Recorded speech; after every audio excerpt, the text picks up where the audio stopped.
सोनीपत की पुलिस और पुलिस की तमाम सुरक्षा व्यवस्था आज दो बदमाशों के आगे बौनी पड़ गई।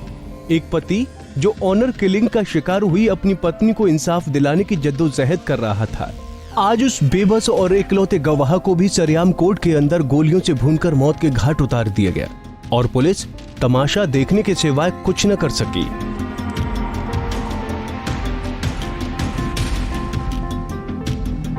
जिस कोर्ट में अंदर और बाहर कदम कदम पर पुलिस का पहरा रहता है, आज उस कोर्ट में दो बाइक सवार बदमाश पिस्तौल लहराते हुए आते हैं, गवाह पर अंधाधुंध गोलियां बरसाते हैं और फिर आराम से फरार हो जाते हैं।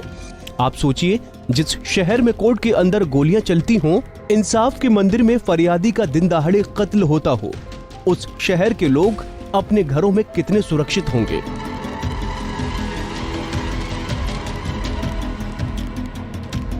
आपको याद दिला दें, गांव मुकीमपुर के रहने वाले जिस वेद प्रकाश को आज दिन दहाड़े कोर्ट के अंदर गोलियों की गूंज के बीच मौत की नींद सुलाया गया है, उसी वेद प्रकाश की पत्नी कनिका को आज से ठीक 1 साल पहले धोखे से गला घोंटकर मार दिया गया था। वेद प्रकाश और कनिका ने प्रेम विवाह रचाया था और दोनों गांव छोड़कर रोहतक में रहने लगे थे। हालांकि ये शादी कनिका के पिता विजयपाल को हरगिज मंजूर नहीं थी, लेकिन जब विजयपाल की एक न चली तो उसने अपनी ही बेटी को बातों की जाल में फंसा लिया और अपने जन्मदिन की दुहाई देते हुए धोखे से उसे बुला लिया। पिता के बुलाने पर अगले दिन कनिका जब घर आई तो पिता और उसके दोस्त ने उसका गला घोंट दिया और लाश को गंग नहर में फेंक दिया। उधर पत्नी की हत्या के मामले में इकलौता गवाह वेद प्रकाश तब से आज तक लगातार इंसाफ के लिए जद्दोजहद कर रहा था, मगर आज उसे भी दिन दहाड़े कोर्ट के अंदर गोलियों से भून दिया गया। पूरा मामला ये था कि वेदपाल की आज 302 में गवाही थी और उसी के लिए आज जाने वाला था चैम्बर में, यहाँ आया था अपने वकील से मिलने के लिए।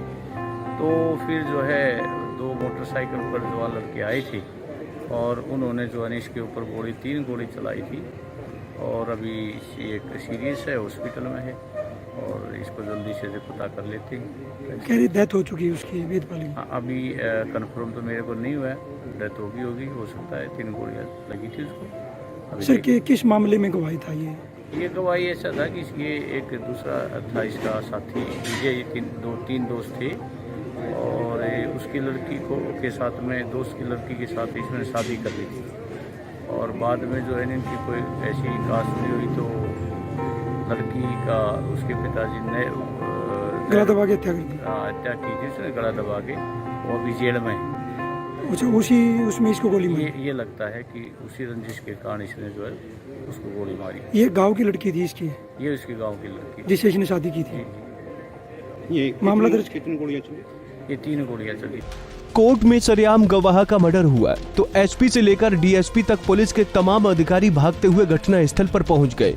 इस दौरान कोई गोलियों की खोल को देखता तो कोई जमीन पर पड़े खून के छींटों को, लेकिन यहाँ पर कोई भी अधिकारी ऐसा नहीं मिला जो अपनी खस्ता हाल सुरक्षा व्यवस्था और पुलिस की लापरवाही को स्वीकार करता। सबके सब यही बोलते देखे कि बदमाशों को जल्द दबोच लिया जाएगा। खैर, बदमाश पकड़े जाएंगे या नहीं ये तो वक्त ही बताएगा, मगर बड़ा सवाल ये है कि वेद प्रकाश की मौत के बाद उसकी पत्नी को अब इंसाफ कैसे मिलेगा। सोनीपत से